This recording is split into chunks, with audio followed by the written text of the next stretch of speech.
آپ نے فرمایا لا تزول قدم ابن آدم حتی یسأل عن خمس، ابن آدم اس وقت تک قدم نہیں ہلا سکے گا، جامع ترمذی کی 2416 نمبر حدیث ہے، اس وقت تک اپنے قدم اپنے رب کے سامنے سے ہلائے گا نہیں، جب رب کے سامنے محشر کے میدان میں جائے گا، جب تک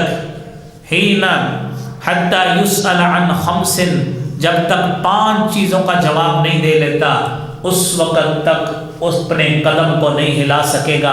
وہ سوال کو سنیے، 5 سوالوں کے جواب میرے بھائیوں ہمیں احساس کرنا چاہیے کہ آج ہم کہاں پہ کھڑے ہیں اور آیا ان سوالوں کے جواب ہمارے پاس موجود ہیں یا نہیں ہیں۔ پہلا سوال عن عمرہ فیما افناہ، یہ عمر، یہ جتنی ہمیں ایج ملی ہے وہ 15 20 25 30 40 50 60 سال جتنی بھی مل گئی، فیما افناہ، اس ساری عمر کو کن کاموں میں گزارا ہے، یہ وقت آپ کا کہاں پہ لگا ہے، اس سوال کا جواب دینا پڑے گا۔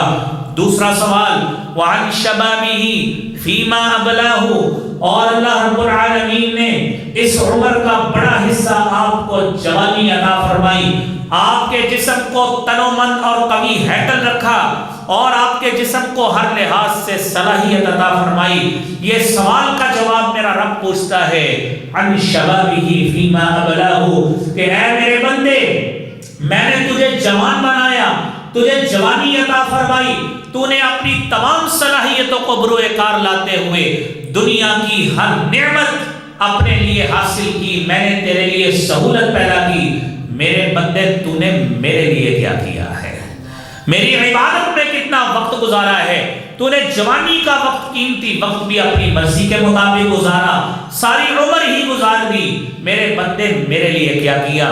تیسرا سوال عن مالہ من این اکتسبہ، یہ مال و دولت، یہ ساری آپ کی جائیداد، یہ آپ کی گاڑیاں، یہ آپ کے بنگلوز، یہ آپ کی شاپس، یہ دکانیں، یہ مارکیٹس، یہ پلازاز، یہ ساری جائیداد اور پراپرٹی من این اکتسبہ، کہاں سے حاصل کی تھی؟ میرے بھائیوں، آج عدالت کسی کو پوچھ لے، عدالت، دنیا کی عدالت، سیشن کورٹ ہے، ہائی کورٹ ہے، سپریم کورٹ ہے، وہ کسی کو پوچھ لے آپ نے یہ جائیداد کہاں سے حاصل کی، تصور کرے بندہ یہاں پہ جواب دینے کے قابل نہیں ہوتا۔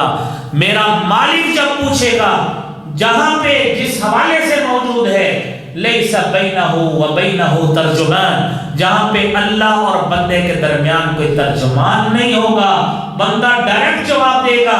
اور تصور کیجئے، دنیا میں تو انسان مہنگے مہنگے وکیل بھی کر لیتا ہے، اور اگر وسائل زیادہ ہوں تو الحمدللہ جج ہی کر لیتا ہے کہ سارا جج ہی کر لو تاکہ فیصلہ ہی اپنے مطابق مینیپولیٹ ہو جائے، یہ سارا کچھ دنیا میں ہو جاتا ہے۔ میرا مالک جب پوچھے گا من این اکتسبہ، کہاں سے کمایا تھا، کہاں کیا جواب ہے؟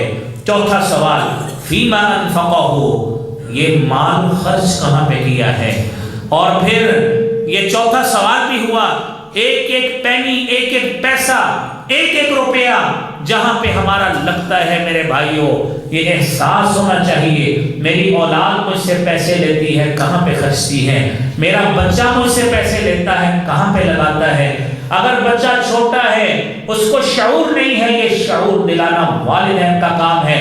تصور کیجئے اگر آپ کے پاس یہ بھی وقت نہیں ہے تو زندگی میں مقصد کیا ہے آپ کا دنیا میں رہنے کا؟ تو 5واں سوال ماذا عملہ فیما علمتہ، جو اللہ نے تجھے علم دیا تھا اس پہ عمل کتنا کیا ہے؟ یہ مت تصور کیجئے کہ یہ سوال تو صرف مولوی جواب دیں گے۔